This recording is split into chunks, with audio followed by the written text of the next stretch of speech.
Welcome to the Preacher Online. Today, we're diving into one of the most pivotal topics in all of history, and that's the resurrection of Jesus Christ. Is it just a story, or is it historical reality with eternal implications? By the end of this episode, you'll not only see the overwhelming evidence that Jesus rose from the dead, but also understand why this event changed everything for the world and for you personally. We're going to explore the empty tomb, the eyewitness testimonies, and the profound transformation of those who encountered the risen Christ. We'll also address the skeptics and the alternate theories and reveal why they fall short of explaining what really happened so very long ago. Stick with us to the end, and you'll discover how the resurrection is not just a fact to believe, but an invitation to live a new victorious life.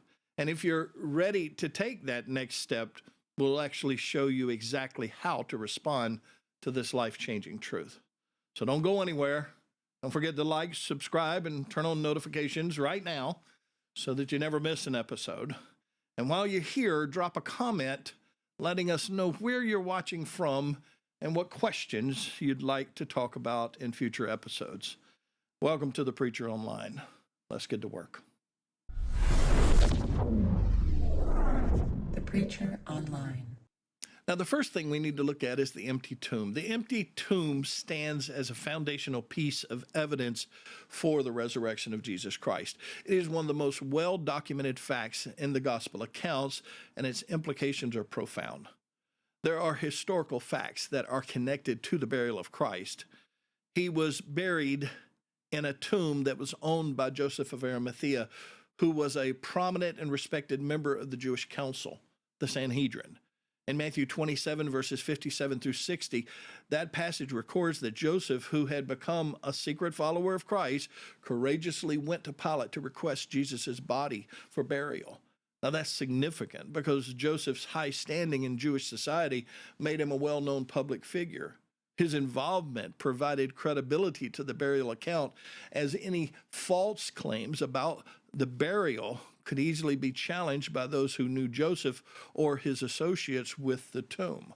Additionally, the fact that a member of the Jewish leadership, many of whom were hostile to Jesus, still took responsibility for his burial, and that adds an unexpected and credible detail to the narrative.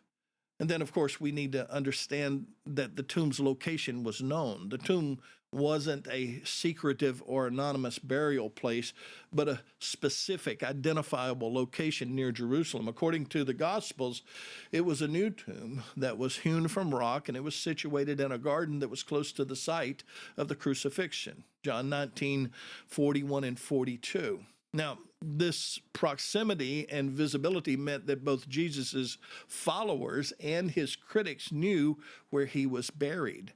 If the resurrection had been fabricated, it would have been an easy matter for skeptics to inspect the tomb and expose the falsehood if the body was still there. The fact that Christianity began and spread in the same region where Jesus was crucified and where he was buried underscores the implausibility of a hoax about the tomb's emptiness. And then also there's a seal and a guarded tomb. The tomb was not only well known, but was also sealed and guarded by Roman soldiers, as recorded in Matthew 27, 65 and 66. The Jewish leaders were aware of Jesus' predictions that he would rise on the third day. And keep that in mind, because Jesus, some people say, well, it was all made up afterwards. No, Jesus predicted his resurrection many times. But because he had predicted his resurrection many times, the Jewish Sanhedrin that was opposed to him, for the most part, requested that a precaution be put in place, that guards be placed on the tomb, not temple guards, not Hebrew temple guards, but rather a Roman guard, and a seal be placed on the tomb.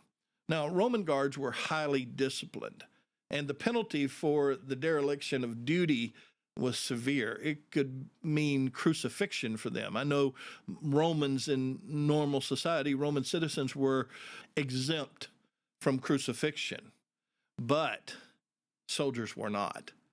They were often crucified as a result of their dereliction of duty. So they would not have fallen asleep like the narrative says that was a plot to.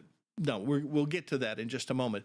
But it makes it unlikely that they would neglect their responsibilities. Let's just put it that way. The sealing of the tomb with a Roman seal was a formal act of authority, and it symbolized that the tomb was under an official protection. And ironically, these measures that were intended to discredit any claims of the resurrection ended up strengthening the case for the resurrection.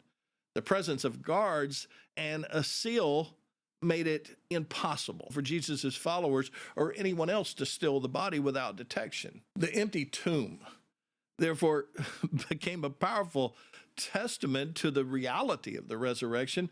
There was no plausible natural explanation for the body's absence. It wasn't stolen. This historical detail about Jesus' burial forms a foundational argument that the resurrection could not have been fabricated. The involvement of Joseph of Arimathea, the tomb's public and accessible location, and the security measures that had been taken by authority all point to the authenticity of the burial account and provide a compelling evidence for the empty tomb and the resurrection of Jesus. But then we also have eyewitness testimony. Now, the women were the first to come to the tomb and realize that the tomb was empty. The Gospels unanimously record that the women, including Mary Magdalene, were the first to discover the empty tomb. You can look at that in Luke, the 24th chapter, verses 1 through 3, John 20 and verse 1. In the context of the first century culture, this detail is actually remarkable because a woman's testimony was not considered reliable in legal or public settings. They were often dismissed as untrustworthy witnesses.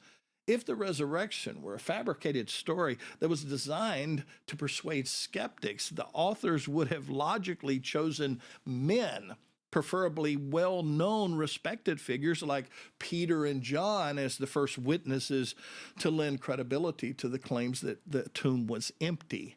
The fact that the gospel writers recorded women as the first witnesses, despite the cultural stigma, strongly supports the authenticity of that narrative. It demonstrates a commitment to truth, even when the truth might seem counterproductive to their goal of convincing others. Now, the reaction of the women further underscores the credibility of the account. They did not immediately declare Jesus' resurrection with certainty. Instead, their initial response was one of confusion and fear and even disbelief. They thought someone had taken Jesus' body, John 20 and verse 2. Their bewilderment and their lack of understanding align with their human experience.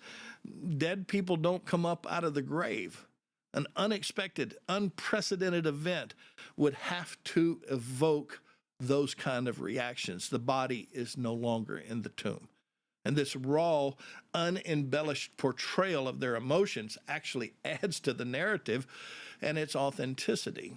It shows that they were not anticipating the resurrection despite Jesus' prior predictions, and their eventual proclamation of the risen Christ came only after personal encounters and further confirmation.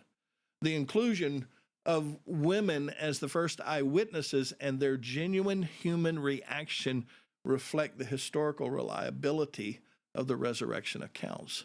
Now, these details, far from being fabricated, reveal a narrative that's rooted in real events that challenged and reshaped the expectations of those who experienced them. And then, of course, you have the response of the authorities, the admission of an empty tomb. The reaction of the Jewish leaders to the empty tomb is recorded in Matthew 28, verses 11 through 15. When they were informed by the guards about the tomb's condition, they did not attempt to deny the reality of the empty tomb.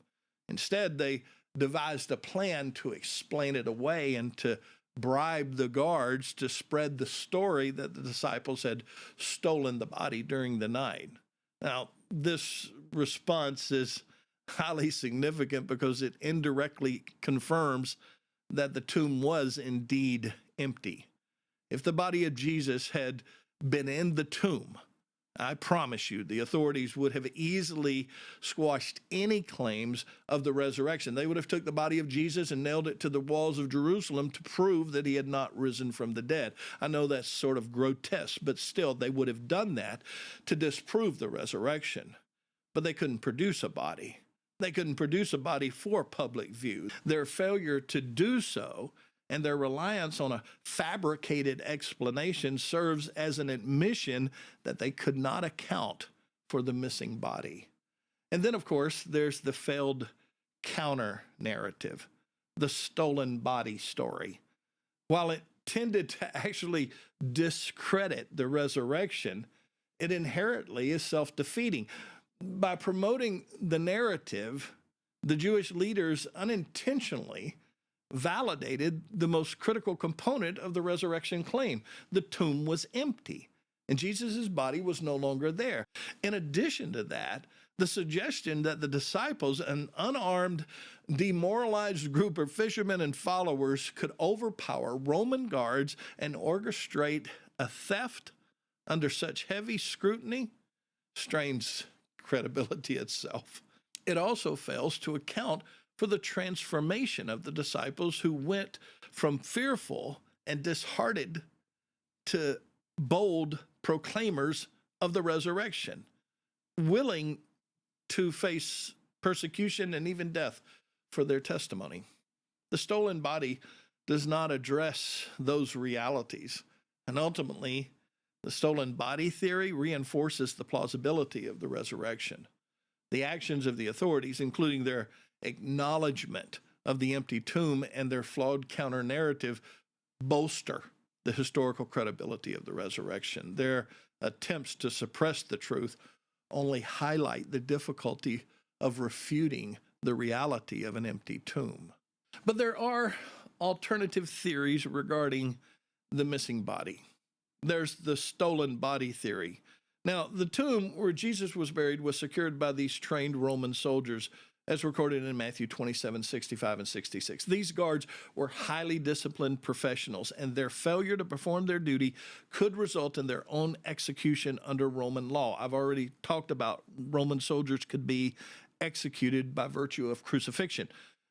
Roman citizens could not, but Roman soldiers could. The suggestion that Jesus' disciple, an unarmed, disorganized group, could overpower or evade these soldiers without leaving any evidence or recorded struggle, it's unbelievable. No, it's implausible. The presence of these guards was deliberate. It was a deliberate measure to prevent tampering and to make the body secure. The stolen body theory is untenable. The disciples' fear, when you look at the disciples, their fear after Jesus' arrest, the disciples were in hiding. They were overwhelmed with fear and despair. John 20 and verse 19 describes them as hiding behind locked doors for fear of the Jewish authorities. Basically, they were thinking, if they did this to Jesus, they can surely do it to us. Far from being an emboldened group of conspirators that were capable of overpowering these Roman soldiers or even going to the tomb to try to sneak the body out, that becomes unrealistic. They were a frightened group struggling to make sense of what had just happened. The idea that these terrified individuals could actually summon the courage and the tactical skill to plan and execute a heist of that body under those circumstances, that defies logic and contradicts the recorded state of their minds. Then there's the motivation. The disciples had no conceivable motive to fake the resurrection. Unlike many fabricated religious movements, they were not seeking power or wealth or status. Proclaiming the resurrection brought them no worldly gain. It brought only persecution and suffering and martyrdom. Historically, people may sacrifice their lives for something they genuinely believe to be true, even if they are mistaken. However, it is unfathomable that individuals would willingly suffer and die for something they knew to be a lie. If they had stolen the body, would you die for that? Would you die for that, to launch a religion that was actually outlawed and illegal and would make you no money and give you no power, no prestige, no pomp, no circumstance, would you do that? No one would. That lack of motive makes the stolen body theory absolutely improbable and unbelievable. Later, their martyrdom, the ultimate rebuttal to the stolen body theory, is the willingness of all the disciples to endure torture and even die for their testimony about the resurrection of Jesus. Bartholomew, according to tradition, was filleted or skinned alive. All of them died martyrs' deaths with the exception of John. And they boiled him in oil, but he wouldn't die. And they exiled him to the Isle of Patmos, where he wrote the book of Revelation, at least, and possibly his epistles. Many of those who were not just apostles, but those who were writers of the gospel, were also executed for refusing to recant their belief that Jesus had risen from the dead. How could they? If they actually saw him alive from the dead, how could they recant that? Their willingness to face death is a profound testament to their conviction that they had seen and experienced the risen Christ.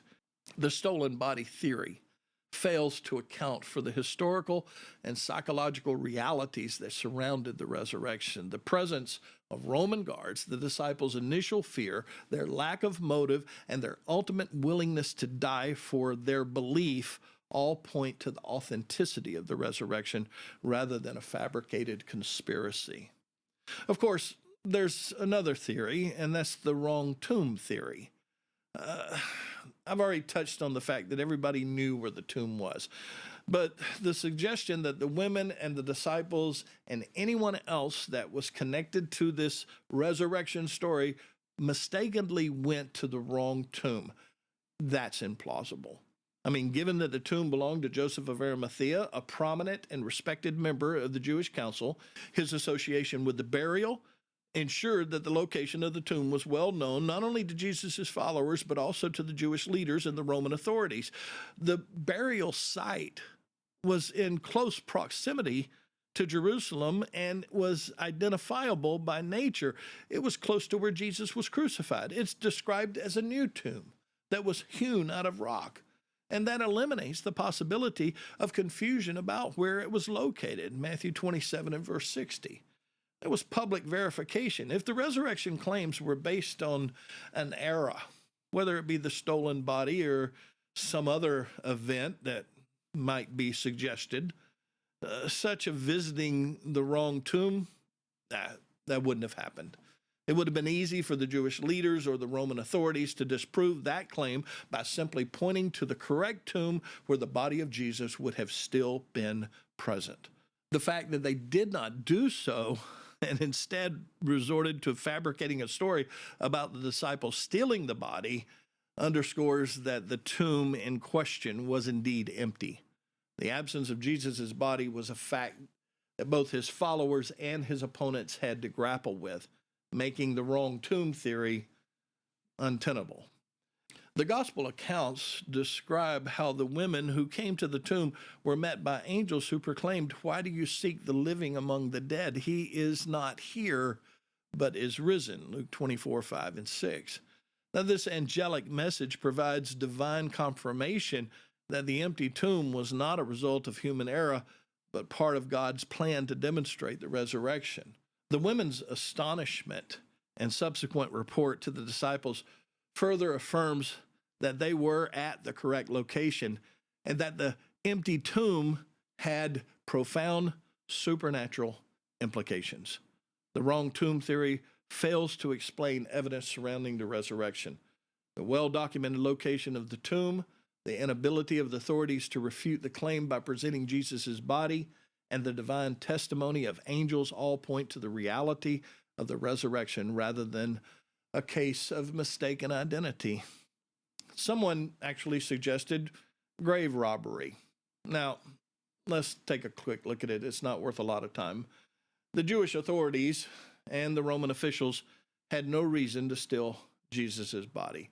Their primary goal was to actually suppress the emerging Christian movement, which was viewed as a threat to both the religious and the political arenas that they were a part of. It threatened the stability of those groups politically and religiously. Removing the body would have simply risked creating an unnecessary speculation or unintentionally validating Jesus' prediction about his rising from the dead. The Jewish leaders had even gone to great length to secure the tomb by requesting Roman guards to prevent tampering. It's illogical to suggest that they would undermine their own precautions by orchestrating the theft of the body. And some people have even suggested, well, it was just grave robbers trying to steal the body for whatever riches he was buried with. He had no riches.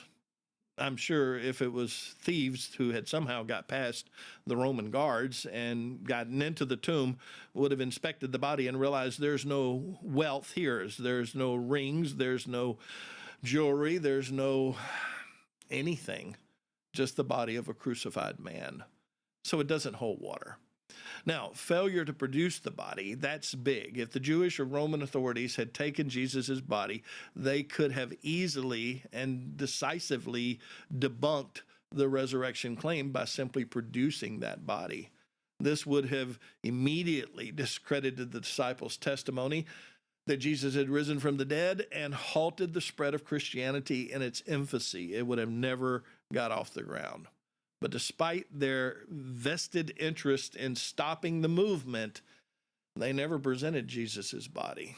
The absence of that action is compelling evidence that they did not have possession of it, leaving the empty tomb as an undeniable reality that even Jesus' enemies could not explain away. The idea of grave robbery by Jesus' enemies is inconsistent, or grave robbery by anyone is inconsistent with the testimony that he had risen from the dead.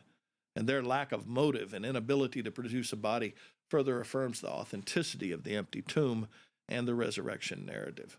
There's another theory that's out there called the Swoon theory. And although the Swoon theory suggests that Jesus did not truly die, but merely fainted and later revived in the tomb, this idea fails under scrutiny for several compelling reasons. First, we need to realize Romans were good at their job. Roman soldiers were highly trained in the art of execution, particularly crucifixion. Their procedures ensured that the condemned individuals were unquestionably dead before removal from the cross. In Jesus' case, his death was further confirmed when a Roman soldier pierced his side with a spear, producing that flow of blood and water that John records in John 19:33 and 34. The separation of blood and water, or plasma, is a physiological indicator of death. It's caused by the cessation of circulation and the onset of postmortem changes. And this act, combined with the soldier's assurance to Pilate that Jesus was in fact dead, which you can read about in Mark 15:44 and 45, leaves no room for doubt about his death on the cross. He did not swoon. Then, of course, there's, again, the tomb security. Even if Jesus had somehow survived the crucifixion, the idea that he could have revived in the cool of the tomb after 3 days of no water, no food, and then escape by rolling away a 1,000-plus-pound stone that had been rolled in front of the door after being scourged and crucified, that kind of traumatic event, there's no way could have ever even got out of the tomb. He would have been far too weak to roll away that stone, and he would have died in the tomb, even if he did swoon on the cross. He died on that cross, and the soldiers knew it. The swoon theory is completely inconsistent with both the historical evidence and the physiological realities of crucifixion. It fails to account for the Roman confirmation of Jesus' death, the security of the tomb, and the transformative power of his post-resurrection appearances. Instead, the evidence strongly supports that Jesus truly died. He was buried, and he did rise on the third day. Then, of course, there's another aspect that I believe is a small evidence, but still a good evidence that there was no stolen body by the disciples. And that's the race to the tomb. The account of Peter and John running to the tomb after hearing Mary Magdalene's report offers further evidence of the disciples' genuine shock and lack of premeditated involvement in Jesus' resurrection. If they had stolen the body, surely Peter and John, that inner circle, Peter, James, and John, surely Peter and John would have known about that event, participated in that event, and yet when they heard the story from Mary Magdalene that the tomb was empty, why the race? Why wouldn't they just simply wink at one another and say, yeah, we're good, we know about that? They didn't. Their actions and the details are observed within the Gospel of John as an authentic response to an unexpected and extraordinary event. And then, of course, you've got to look at Mary Magdalene's report. Mary Magdalene's initial reaction upon discovering the empty tomb was not to assume that Jesus had risen from the dead, but to conclude that the body had been taken by someone. She actually said, "They have taken away the Lord out of the tomb, and we do not know where they have laid him," John 20 and verse 2. Her statement actually reflects a lack of expectation for the resurrection among even Jesus' closest followers. If the resurrection were a fabricated story, it would have been unlikely for the narrative to include this initial misunderstanding, as it shows that they had a genuine confusion about what had happened and surprise in regard to it. Peter and John's urgency, once they had raced to the tomb upon hearing Mary's report, they run to that tomb, and their urgency reflects shock, concern, and a deep desire to understand what had happened. John, being the younger and the faster, actually arrives first, but hesitated at the entrance. Peter, known for his boldness, entered into the tomb without hesitation. Now, their actions underscore their unplanned and sincere reaction to the news, and it further disproves any notion of prior knowledge or conspiracy. And then, of course, there's evidence within the tomb. On the inside, Peter observes the linen clothes that had wrapped Jesus' body lying undisturbed, and the head covering folded neatly in a separate place, John 20, 6 and 7. Now, these details are significant. If the body had been stolen, thieves would not have taken the time to carefully unwrap the body, let alone fold the head covering neatly. The state of the burial clothes suggests that not only that the body was not stolen, but that something miraculous had occurred. This scene points to the resurrection rather than to human interference. The race to the tomb and the evidence found within it highlight the disciples' authentic and unprepared reaction to the empty tomb. Their confusion and their urgency and the remarkable details they observed strongly support the reality of a resurrection rather than any alternate explanation. And then, of course, there's eyewitness testimonies. The resurrection of Jesus is supported by multiple independent eyewitness accounts, which provide a compelling basis for historicity. These testimonies include diverse appearances, physical encounters, consistent narratives, and a dramatic transformation of skeptics into devoted believers. There's a variety of appearances. Jesus appeared to a wide range of individuals and groups in different contexts. He was seen by Mary Magdalene near the tomb, by the disciples behind closed doors, by two men on the road to Emmaus, and by more than 500 people at once, according to 1 Corinthians 15, verses 5 through 8. Now, these appearances occurred in various settings, both private and public, intimate and communal. The diversity of these encounters makes it improbable that they were all fabricated or even hallucinated. The consistency of those visions across so many different circumstances that defies explanation by natural means. And then there's the physical encounters, the eyewitnesses. They consistently describe their interactions with the risen Christ as a physical and tangible thing, not ethereal or imagined. Jesus invited Thomas to touch his wounds, John 20 and verse 27, to dispel any doubt. He ate with his disciples to demonstrate his physical presence, Luke 24, 41 through 43. These encounters were not fleeting or ambiguous, but involved extended conversations and actions that provided undeniable proof of his bodily resurrection. And there's consistency when it comes to the accounts. The accounts of the resurrection vary in detail, but they're all consistent in their core elements: the empty tomb, Jesus' physical appearances, and his interactions with his followers. These differences actually reflect personal perspectives of the witnesses themselves, and it adds to their credibility. Fabricated stories typically show signs of rehearsed uniformity, but the Gospels and other New Testament writings display a genuine blend of shared facts and individual recollections. The resurrection also transformed skeptics into fervent believers. James was the brother of Jesus, but initially he was skeptical of Jesus' ministry. He didn't believe it. He actually went down with the family and said, "He's lost his mind. Let's collect him and take him home." But he became a leader in the early church after encountering the risen Christ himself, Acts 15 and verse 13. Paul was a zealous persecutor of Christians. He experienced a life-changing vision of the risen Christ on the road to Damascus, Acts 9 verses 1 through 6. That individual changed from one who was persecuting the church to one who was supporting and probably the greatest advocate of Christ and his church. Now, these dramatic shifts in belief and behavior are difficult to explain apart from the reality of the resurrection. Both James and Paul endured persecution and eventually martyrdom, and it tests to the depths of their conviction. The eyewitness testimonies provide a compelling foundation for the resurrection. The variety of appearances, the physical evidence, the consistency of accounts, and the transformation of skeptics combine together to form a powerful and credible case that Jesus truly rose from the dead. Now, some people have actually even put forth an hallucination theory.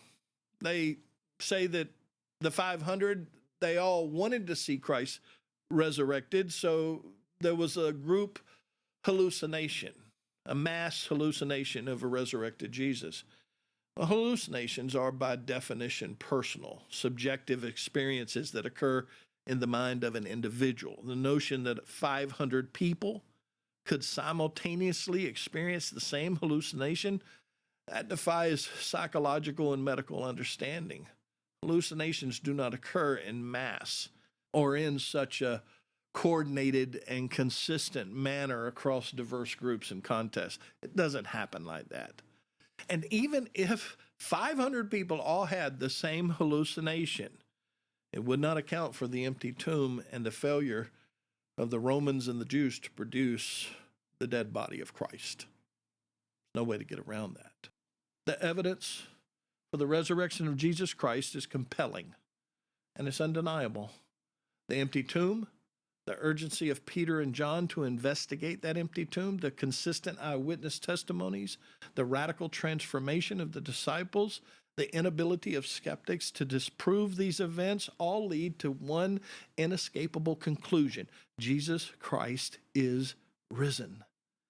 If this is true, it's not just an historical fact, it's a call to action.